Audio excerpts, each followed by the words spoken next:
Welcome to Russ 3.0. Let me take you on a tour.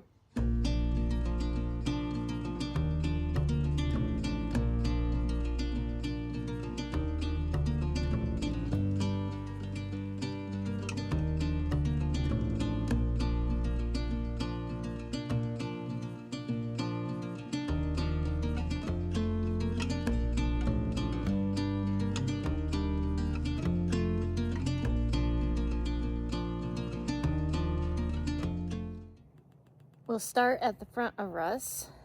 So on the front, he has a Bucks top bumper and a 12,000-pound winch that sits inside there, and a light bar and 2 fog lights.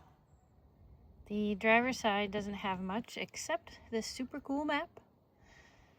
What state do you think we should fill in next? If you come around the back of Russ, he has a spare tire carrier, which freed up the area under the van where the spare tire was. And we want to put a water tank there, but there isn't one yet. He also has that hitch step and 2 really bright backup lights. On top of Russ, he has a mount system built into the top and crossbars. We have J-hooks that can go on there, and then he has the pod. Passenger side, he has a ladder for pod access and an 8-foot awning. The pod has chairs, fire pit, barbecue, propane, rugs, everything we take out before we raise the top, because it is not supposed to have that much weight on it when it goes up. We'll start in the cockpit. Russ has a super basic cockpit. I think they've been the same since the 90s. Maybe I'm wrong. We added this little thermometer because it doesn't have a thermometer. And we added this, which is a perch for Ollie Dog because he is way too heavy just to sit on your lap. Plus, it gives somewhere for Henry to put his feet if Ollie is in his spot in the back instead. All right, let's go inside. Next, we have 2 passenger seats with seat belts. Used to be a 3-seater, but we built this armrest with storage compartment and shoe compartment. And it also has a cup holder. And then there's the bench from the back. There's more room for legs. And that's Ollie's seat over there with the pillow because he likes to lay and put his head looking out the window. One of the first things we do when we get to camp, spin this seat around. It does not really take that long, but let's see how long it actually takes. First thing, you have to move the Ollie perch, which I usually just stick it back there out of the way. Hopefully that's not in your way. Then move the seat forward, pivot forward, and there's a handle right here.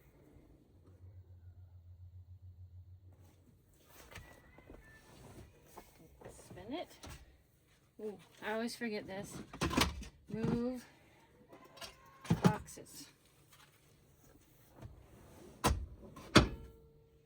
Latches at 45.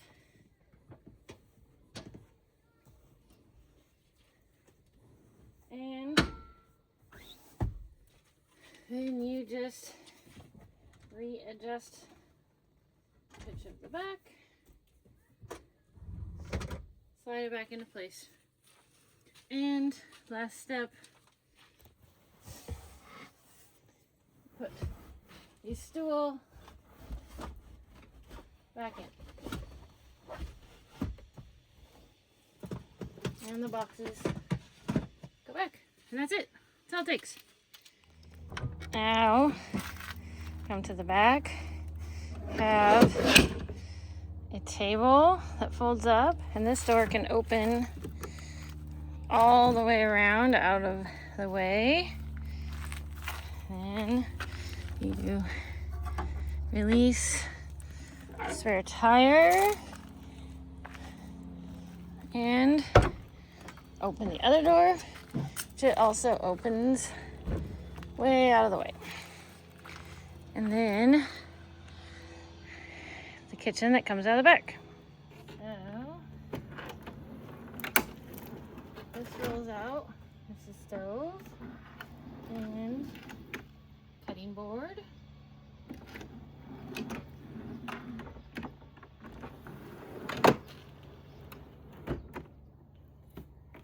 Fridge.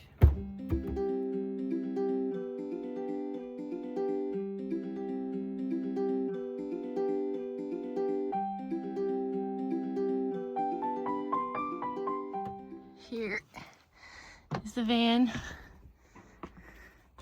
with the bed moved. So look, I'm standing up in here. There's all this room. Then those stack up there. You can stand up. Can't even come close to reaching the ceiling. It's very tall in here. Then put the bed back. And now welcome to the upstairs. This is what it does when it's made into a bed. All the windows unzip with this canvas, and then we have a clear plastic, and then also the screen, which also unzips. And they go all the way around. You can open the whole thing, so you're like in a open air tent.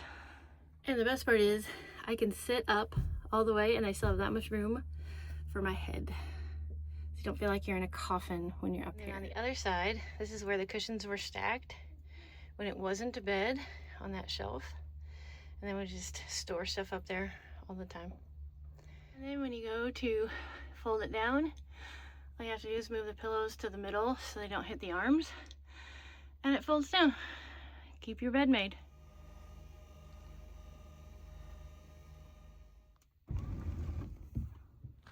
Up next, the couch.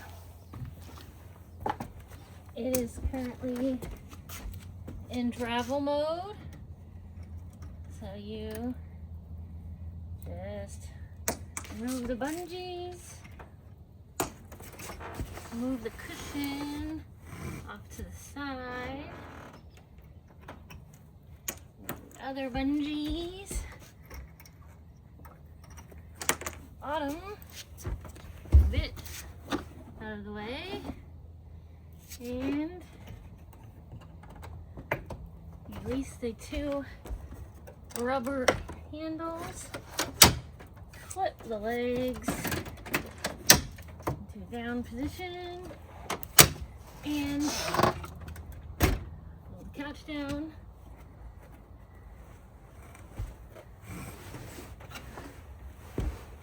And you wrestle the cushions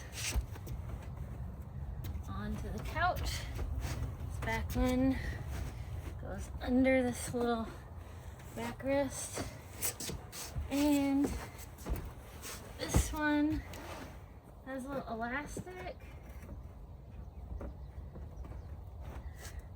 that you can hook over the end so the back doesn't fall down. And then you have the couch. This couch also has to be the sleeping spot for the third person. The van sleeps 3. So you just take that off, and then this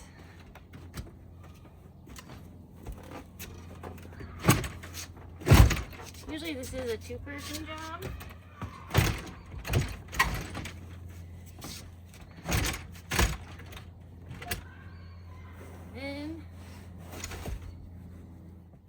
And now we have a second bed. It's a twin size with a memory foam mattress. Good night. This is not my bed. This is Henry's bed. Well, the bed is down and the couch backs out of the way. This is the medicine cabinet and toiletries. This is the laundry. the electronics and storage. That in there is our makeshift shower. And then another basket here for Henry to store stuff in at night. And, okay, it's on. If I use this handy remote, it lights up that all behind the couch and in the medicine cabinet. Because, I mean, it's just fun. Oops. All right, moving to the other side is the indoor kitchen. So up here is storage, silverware that doesn't move, pots and pans, non-rolling storage so we can store foodstuffs or whatever we want up here and it doesn't slide out while we're driving. And this cabinet is a rollout,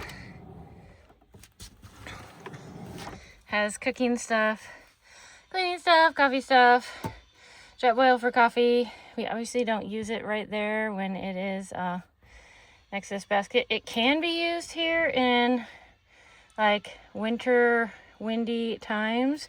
This basket will come off, but for the most part we just remove this and take it outside because it's safer. And then down here we have more kitchen storage, and down here we have our battery that runs the fridge and charges off the van while we're driving. And then we have an assortment of baskets to store things in because then things don't fly around while you're driving. All our utensils, cooking stuff is in that basket. Then we have the sink area, the mirror that folds out, and then magnets back, toothbrushes, toothpaste, all the good stuff.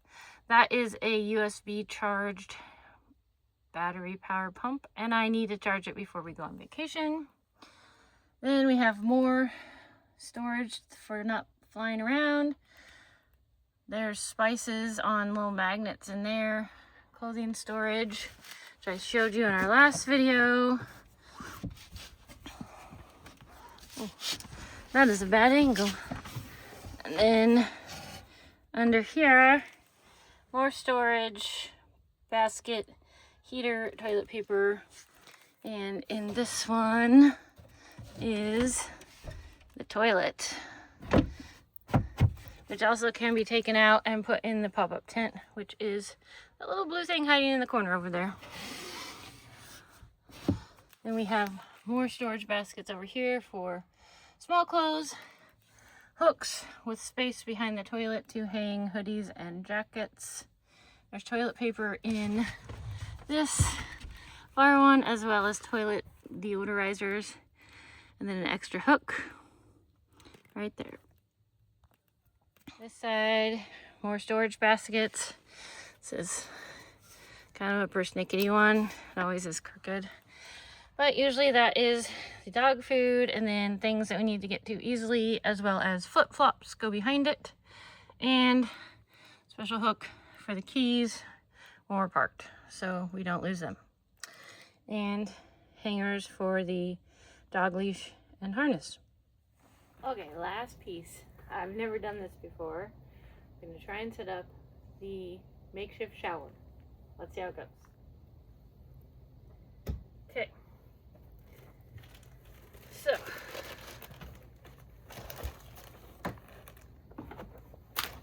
first things first, privacy and water protection.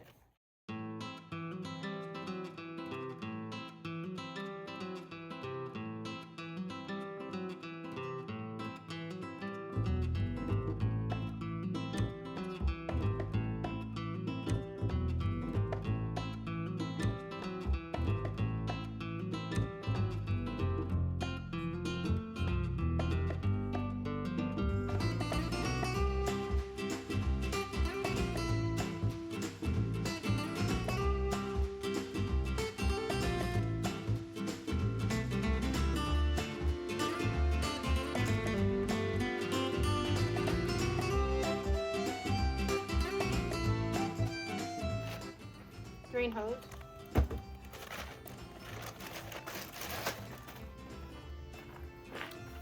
Solar shower. And of course, instead of heating it in the sun, could add hot water to it. I guess the thing is to figure out how to attach it. Well, let's see.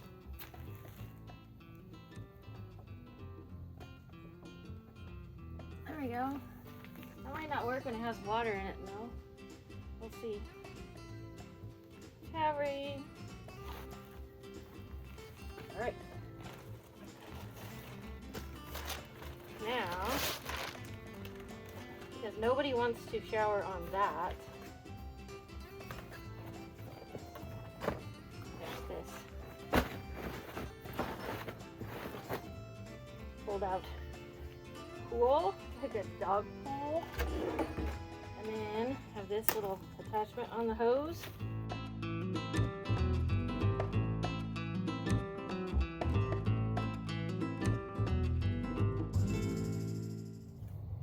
Final step.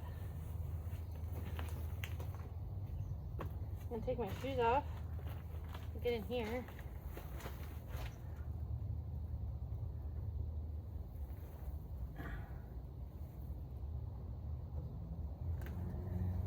Step one. Oh man, now I gotta go across. So I gotta put my shoes back on.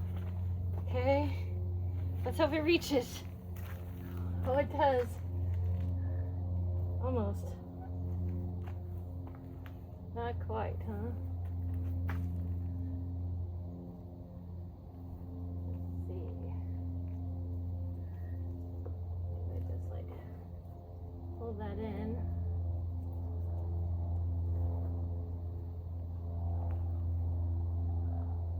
There. Okay.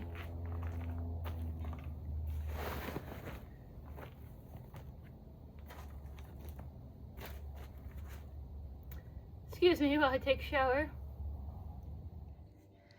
And for those super hot nights in Eastern Oregon, we have door screens. They are like the universal door screens for double doors, and then I cut them down, and this one magnets and velcros on. And the side door goes on a dowel, and it has velcro on the sides, magnet in the middle. But because the dowel hangs down, I have this fabric that extends above it. I'm still working on the details of this one, but for the most part, it keeps the bugs out. And I put foam at the bottom so that when you open it, it swings back shut. And it magnets, so the foam kind of keeps it more rigid. Otherwise, it was like flopping all over. So, there we go. Not perfect, but less buggy than without. And that is pretty much it for the van. It is pretty well self-contained. And we are getting ready to take it on an 8-day epic adventure around Oregon. So if you want to see the van in action, check out our next videos where we explore the backcountry of Oregon. Thank you for watching. Don't forget to do all the like and subscribe stuff, please. We're only 5 subscribers away from 500. I know that doesn't sound like a lot, but 500 is a magic number for YouTube, so I'm hoping that once we get over 500 subscribers, the algorithm will like us better. Anyway, thanks for watching. We'll see you on the next one.